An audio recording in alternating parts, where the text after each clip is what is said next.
अभी गिरफ्तार बताई जा रही है। तो महाराष्ट्र से जुड़ी है बड़ी खबर। तो बताया जा रहा है कि अवैध तरीके से बांग्लादेशियों पर जो कि रह रहे थे, एटीएस ने बड़ी कार्रवाई की है। पुलिस ने 9 बांग्लादेशियों को गिरफ्तार किया है और एटीएस ने मुंबई के विक्रोली, महाराष्ट्र के नासिक, नांदेड़ और संभाजी नगर जैसे इलाकों में छापेमारी की। 9 बांग्लादेशियों को गिरफ्तार किया है। जांच के दौरान इन बांग्लादेशी नागरिकों के पास से फर्जी दस्तावेज भी बरामद हुए हैं और इसमें आधार कार्ड, पैन कार्ड और चुनाव पहचान पत्र तक फर्जी मिला है। तो ये बड़ी घटना महाराष्ट्र से निकलकर सामने आ रही है, जहां अवैध तरीके से रह रहे बांग्लादेशियों पर कार्रवाई की घटना साफ तौर पर एक्शन देखने को मिला है। एटीएस ने यह बड़ी कार्रवाई करते हुए 9 बांग्लादेशियों को गिरफ्तार किया है, जिनके पास से आधार, पैन कार्ड जैसे और यहां तक कि चुनाव पहचान पत्र तक भी फर्जी मिला। इतना बड़ा फर्जीवाड़ा महाराष्ट्र जैसे इलाके में हो रहा है और एटीएस की इस बड़ी कार्रवाई में अवैध बांग्लादेशियों पर बड़ी नकेल कसने की कोशिश साफ तौर पर नजर आ रही है। तो बताया जा रहा है ये बांग्लादेशी अवैध तरीके से रह रहे थे इन इलाकों में, जिनको हमने चिन्हित किया है। नांदेड़, नासिक और मुंबई के ऐसे कई इलाके, संभाजी नगर, विक्रोली, यहां पर ये 9 बांग्लादेशी, जिसमें कि 8 पुरुष और 1 महिला शामिल है, हालांकि गिरफ्तार कर लिया गया है, लेकिन अवैध तरीके से अपनी पहचान छिपाकर ये बांग्लादेशी घुसपैठिए रह रहे थे। बताया जा रहा है कि इनके पास से जो दस्तावेज बरामद हुए हैं वो फर्जी है। Aadhaar card, PAN card, voter ID, सब कुछ फर्जी पाया गया है एटीएस की इस बड़ी कार्रवाई में और फिलहाल इन घुसपैठियों को गिरफ्तार कर लिया गया है, जो कि अपनी पहचान छिपा कर रह रहे थे, अपनी नकली पहचान के साथ इन इलाकों में रह रहे थे।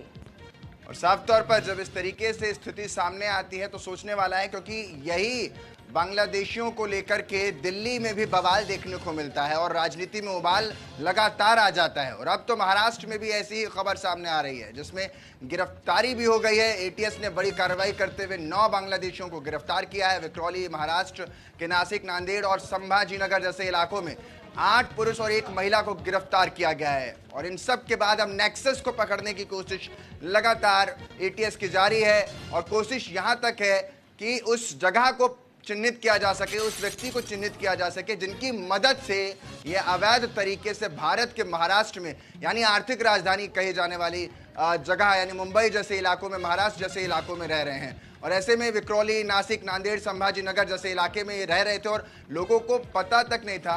ये बड़ी अपने आप में सोचने का विषय बन जाता है। मेरे सहयोगी ज्यादा जानकारी के साथ शुभम पांडे जुड़ रहे। शुभम, ये लोग यहां पर इतने लंबे समय से रह रहे हैं और उसके बावजूद लोगों को पता नहीं लगा, एटीएस की इतनी बड़ी कार्रवाई हुई, उसके बाद प्रशासन वहां का जागता है। देखिए बिल्कुल, कुल 8 लोगों को पकड़ा, जिसमें 7 पुरुष 1 महिला भी। देखिए दिसंबर महीने की बात करें तो एटीएस ने तकरीबन 43 अवैध बांग्लादेशियों को पकड़ा, जिसमें से 19 लोगों के ऊपर मामले दर्ज किए, उन्हें गिरफ्तार कर लिया। देखिए ये बहुत सालों से रहते हैं। अगर हम इसकी कहानी पर समझें तो देखिए ये बांग्लादेश से बंगाल आते हैं, बंगाल से फिर कारीगर बन के मुंबई शहर आते हैं, मुंबई में बहुत सारे लोग काम ढूंढने आते हैं, फिर इनके पास नकली आधार कार्ड आ जाता है, नकली जो है पैन कार्ड और जो वोटर आईडी कार्ड, ये 3 प्रूफ है कि आप भारत के नागरिक हो जाते हैं। ये चीजें बन जाने के बाद आपके ऊपर कोई शक नहीं करता है कि जाहिर सी बात है कि आप बांग्लादेश, माफ कीजिए, बंगाल के, तो जाहिर सी बात तो हमारा ही राज्य है। तो वहां से ये अपना काम करने शुरू हो जाते हैं, अपनी पहचान छुपा के, अपनी आइडेंटिटी छुपा के काम करें। जब पुलिस को इसकी बात की टिप मिलती है कि शायद ये अवैध है, इनके पूरे के ताल्लुकात जो है वो बांग्लादेश में रह रहे लोगों से है, वहां की कन्वर्सेशन होती है, वहां पे फोन पे बातचीत होती है, तब ये पता चल पाता है कि शायद ये अवैध बांग्लादेशी है, ये इलीगल तरीके से भारत में आए हैं और मुंबई में पनाह जो है पर आए हैं और यहाँ पर रह रहे हैं, यहाँ पे सर्वाइव कर। उसके बाद पुलिस इन्हें हिरासत में लेती है। जब पूछताछ में पुलिस जब इनसे पूछती है, तब ये पूछताछ में पता खुलासा हो पाता है कि ये तो बांग्लादेशी हैं जो पिछले कई सालों से देखिए ऐसे मुंबई में कई इलाके हैं। ये बिक्रोली जो इलाका है मुंबई में, यहाँ पे बहुत सारे लोग अवैध बांग्लादेशी। उसके अलावा हम बड़ाला की बात करें, मानपुर की बात करें, ये भी इलाके जहाँ पर बहुत सारे लोग इलीगल तरीके से आज भी रहते हैं। अब जिन्हें पुलिस पकड़ लेती है वो अवैध हो जाते हैं, जो नहीं पाते वो भारत के नागरिक बने रहते हैं। ये बात है। देखिए इसके अलावा संभाजी नगर है, नांदेड़ है, नासिक है, कई मालेगांव है, पूरे महाराष्ट्र में ये लोग रहते हैं। तकरीबन देखिए दिसंबर में 43 लोगों के ऊपर कार्रवाई, लोगों को पकड़ा है, 19 लोगों के ऊपर कार्रवाई की गई। तो ये देखिए कितना बड़ा ये समूह है, कितने बड़े लोग, सैकड़ों की तादाद में मुंबई शहर आते हैं, ट्रेन से आते हैं, बस से आते हैं। तो जाहिर सी बात है कि जो अवैध बांग्लादेशी, लेकिन शुभम, ये आखिर कौन सा नेक्सस है जो इन घुस घुसपैठियों को अंदर का रास्ता बता रहा है, इन घुसपैठियों के लिए बाकायदा दस्तावेज तैयार कर रहा है। इस नेक्सस पर क्या कार्रवाई किए जाने की कोई बात अभी तक सामने आई है? देखिए बिल्कुल अंजलि, जब से महाराष्ट्र में नई सरकार बनी है तब से बांग्लादेशियों को पकड़ने के लिए या जो घुसपैठियां हैं जो अपनी पहचान छुपाकर मुंबई महाराष्ट्र में रह रहे हैं, उस पर बीजेपी सरकार एकदम अपना कड़ा रुख अपनाई है। यहाँ तक महाराष्ट्र सरकार के मंत्री जो है नीतीश राणे, वो कह रहे हैं कि एक एक बांग्लादेशी को पकड़ा जरूर जाएगा। आप देखिए इसकी तर्ज की पर ही जो कार्रवाई तेज हुई दिसंबर महीने में, आप देखिए उससे पहले कि आप ग्राफ उठा के देखिए तो बांग्लादेश की पकड़ाई नहीं होती। लेकिन ये जो रैक्सेस चलता है, यहाँ के जो लोग होते हैं, जो बड़े आलाधिकारी, बड़े जो सेठ होते हैं, जो अपने कारखाने चलाते हैं, जो इंडस्ट्री चलाते हैं, वही लोग सस्ते लेबर बुलाते हैं बंगाल से। बंगाल में ये आते हैं बांग्लादेश की बॉर्डर से, वहां से बॉर्डर क्रॉस करके या किसी अन्य तरीकों से आते हैं अपनी आइडेंटिटी छुपा कर। तो इसी वजह से ये बड़ा नेक्सस है, इसे जो है जड़ से खत्म करने के लिए सोचने वाली बात है। बिल्कुल शुभम, सोचने वाली बात है कि बंगाल से निकल कर आते हैं, एक राज्य से क्रॉस करते हैं और कितने राज्यों से होते हुए महाराष्ट्र पहुंच जाते हैं। महाराष्ट्र में भी कई, मुझे तो लगता है कम से कम 1 साल तो रह ही लेते होंगे।